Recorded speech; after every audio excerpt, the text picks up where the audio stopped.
Quando nós vamos sustentar, como nós vamos fazer um júri, quando nós temos alguma sustentação no tribunal, nós estamos exercendo de alguma forma poder naquele momento. Por quê? Porque naquele momento nós podemos influenciar quem ali está assistindo. Nós podemos influenciar uma decisão, nós podemos influenciar os advogados que falarão depois, ou que falaram antes, ou que estão só assistindo. E isso é muito claro, e eu digo a vocês, por exemplo, não vou entrar nesse mérito, mas só para exemplificar aqui essa introdução, o último episódio da advogada que foi algemada lá no Rio de Janeiro, que teve repercussão nacional, aquilo para mim é a nítida demonstração do que é o judiciário pensa da advocacia. Cala a boca que eu vou te algemar. Isso é muito nítido para mim, no sentido de que essa é a visão que o judiciário tem de nós. Eu estou dentro da OAB, eu gosto de falar dentro da OAB porque a gente precisa fazer a nossa parcela de culpa. Nós precisamos olhar para dentro da própria casa e dizer aonde nós erramos, porque não adianta ficar só reclamando. Porra, juiz é isso, fulano é aquilo. Tá, e nós estamos fazendo o quê? A nossa classe é extremamente desunida, gente. Essa advogada, quando ela foi algemada, o que teve de gente lá dizendo, mas ela também estava gritando, bicho, peraí, mas assim, transcende a relação das partes ali. A coisa já afeta a questão classe. Isso é um movimento de calar a advocacia. Essa implementação, por exemplo, de julgamentos virtuais, não tem santo nesse mundo que vai me convencer de que isso é um avanço. Julgamento virtual. Você tem pedido de ir lá sustentar.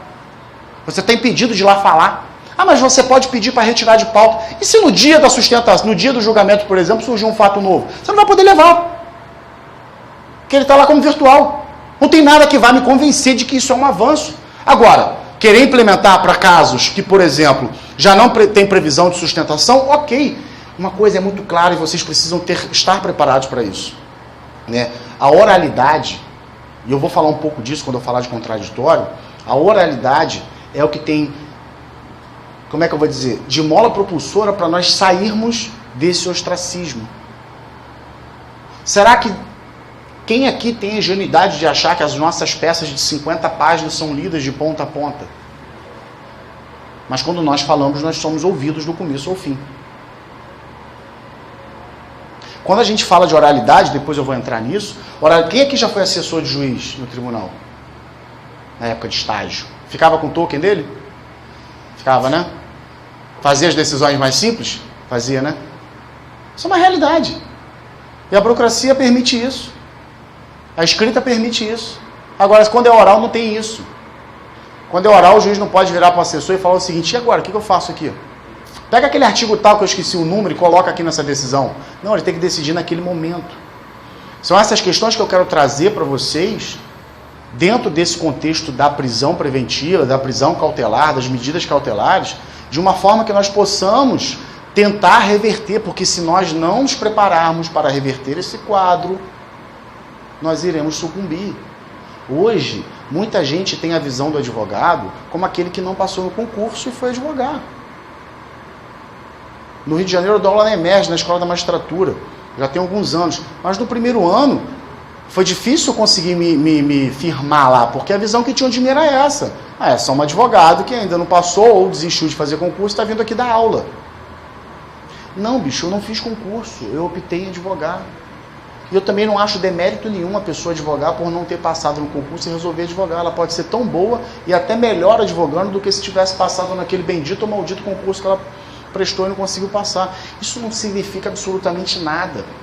Mas se vocês observarem, essas conotações, essas adjetivações, elas vão sendo feitas, elas são colocadas estritamente para diminuir a advocacia. Nós não podemos aceitar isso. Porra, eu ando nas subseções do Rio de Janeiro, eu falo isso para os advogados. Para de admitir o serventuário pedir a tua carteirinha. Carteirinha do plano de saúde do clube. Isso é diminuir a tua identificação profissional. Você pede a carteirinha do juiz? Você pede a carteirinha do delegado? Você pede a carteirinha do promotor? Por que o advogado tem que entregar a carteirinha? Parece bobeira, mas não é.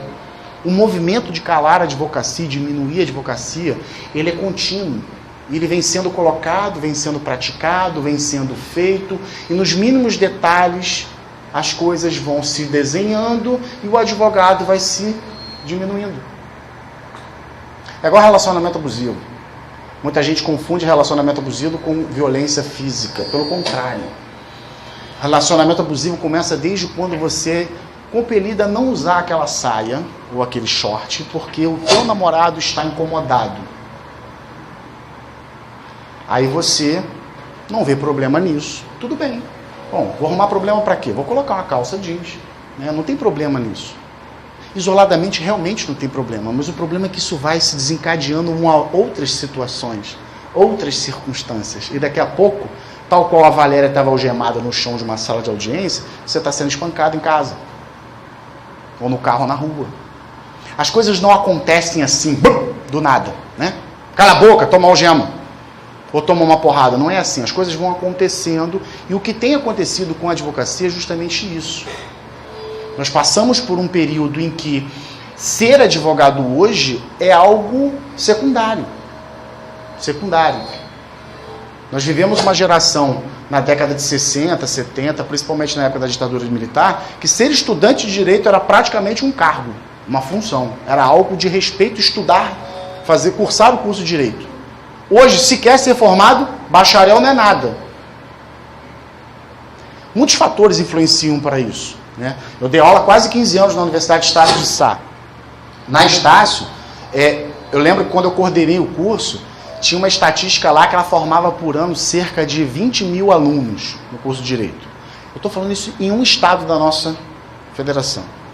Um estado, 20 mil alunos. Imagina quanto que não forma a nível nacional com todas as universidades. Só que a gente acaba remediando de forma errada, do tipo, particularmente, tecnicamente falando, o exame da ordem é algo duvidoso, de legalidade e legitimidade duvidosa. Mas já pararam para pensar se excluir o exame da ordem?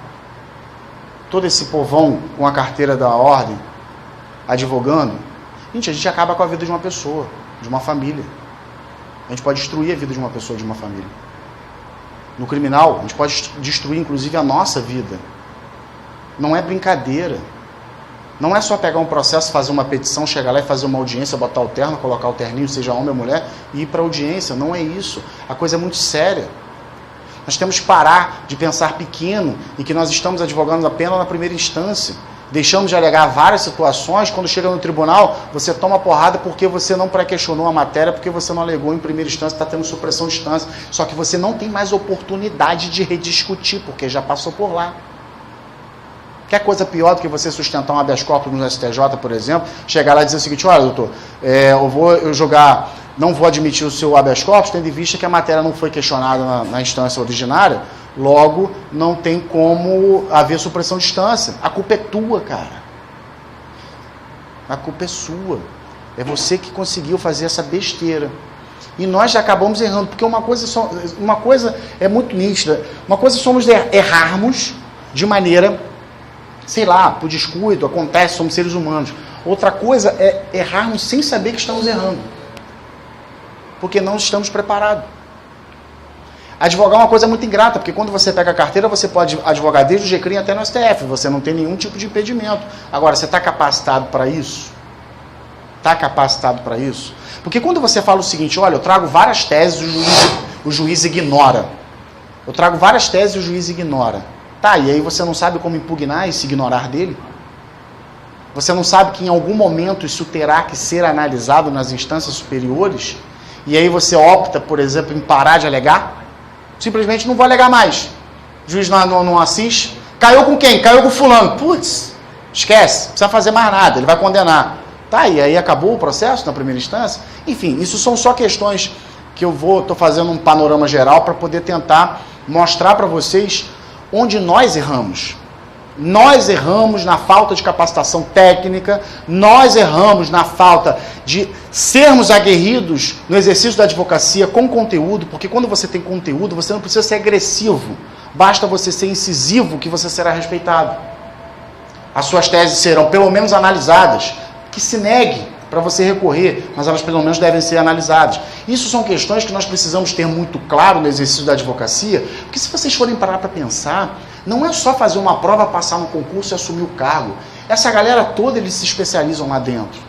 Eles são direcionados a cursos, às especializações. Quando eles negam, eles sabem que está negando. Ou vocês acham que determinados, por exemplo, julgadores, eles julgam, você acha que ele é errado e você está achando que ele julgou errado porque ele não sabe? Pelo contrário, ele sabe muito bem o que ele está fazendo.